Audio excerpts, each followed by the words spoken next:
Model বানায় যে জীবন সাজাবে, সে আমি নবীকে মহব্বত করেছে এটার প্রমাণ হবে।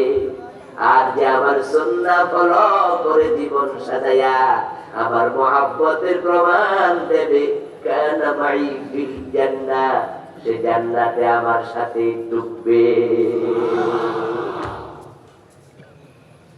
আপনি রাসূলের আদর্শের সাথে নিজের জীবনের আদর্শ মিলাবেন না, আপনি জান্নাতে যাওয়ার স্বপ্ন দেখছেন, এটা দিবা স্বপ্ন। এই স্বপ্ন ভেঙে গেলে দেখবেন যে স্বপ্নে যা দেখছেন সব মানুষ। স্বপ্নে দেখে রাজা হইয়া গেছে, ঘুম থেকে উঠে দেখে সেরা কাতা নিয়ে শুয়ে আছে, স্বপ্ন স্বপ্নই। স্বপ্নে দেখেছে আকাশে উড়ে বেড়ায়, ঘুম থেকে উঠে দেখে খাটে শুয়ে আছে। স্বপ্ন যেমন স্বপ্ন, যারা রাসূলের আদর্শকে জীবনে লালন করে না, তাদের জান্নাতে যাওয়ার স্বপ্নটা শুধুই স্বপ্ন।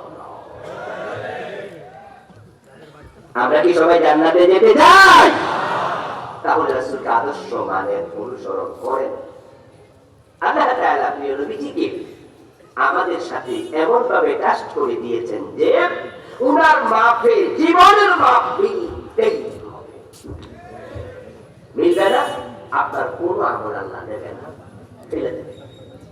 মাগরিবের নামাজে ফরজ কয় রাকাত, বলেন না সবাই কয় রাকাত? 3 রাকাত।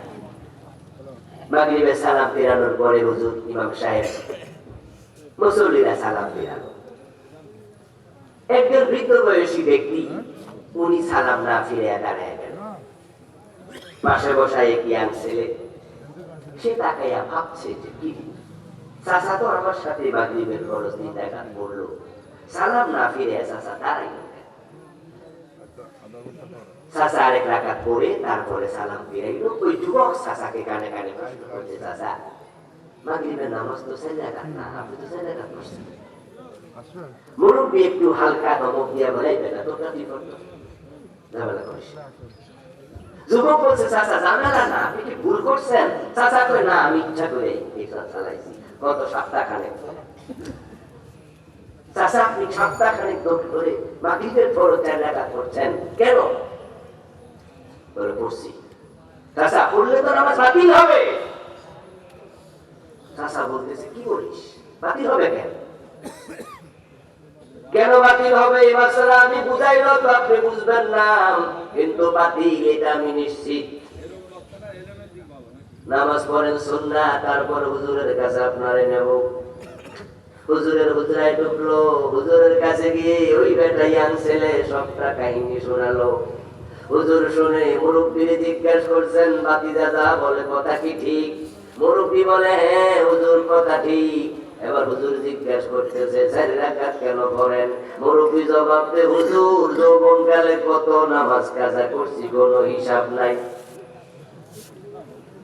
সরকারি চাকরি করছিলাম, ব্যস্ত জীবন কাটাইছি, গত কিছুদিন আগে অবসরে গেছি, সিদ্ধান্ত নিয়েছি এখন থেকে আপনি সালাম ফিরাইলো আমি ফিরাবো না, 1 রাকাত করে বেশি পড়বো। অতীতের কিছু হইলো তো কাফারা আদায়। চাচার এই কথা শুনে হুজুর কয়, ইন্না লিল্লাহি ওয়া ইন্না ইলাইহি রাজিউন। তাহলে মুরব্বি আপনি বুঝতে শুনে কাম চালাইছেন? হ্যাঁ। হুজুর বলল যে 3 রাকাত তো বাদ, 60 তো দূরের কথা। আপনার পিছনের কাজা কাফারার আশায় তো 60 করছেন, 60 তো দূরের কথা, 3 ও বাদ, আমও নাই সালা সুদ্ধা। মুরব্বি এবার জিজ্ঞাসা করতেছে, হুজুর আমার অপরাধটা কি? আমার অপরাধটা কি? আমি 4th রাকাত কি সোনার বাংলা গান গাইছি? আমি একবার সূরা ফাতিহা বেশি পড়ছি। ওয়াজ তো আমরাও করছেন মসজিদে, আমি তো শুনেছি কোরআন পড়লে প্রতি অক্ষরে কয় নাকি কমপক্ষে 10। তা আমি পুরা সূরা ফাতিহা পড়ছি, তো নেকি বাদ হইব কেন? আমি কোন নাই করছি। 4 নম্বর রাকাতে সুবহান রাব্বিয়াল আলা সুবহান রাব্বিয়াল আযীম, 2 রুকু 2 সিজদা বেশি পড়ছি, 1 সিজদা রুকু বেশি দিছি, 9 বার তাসবিহ বেশি পড়ছি।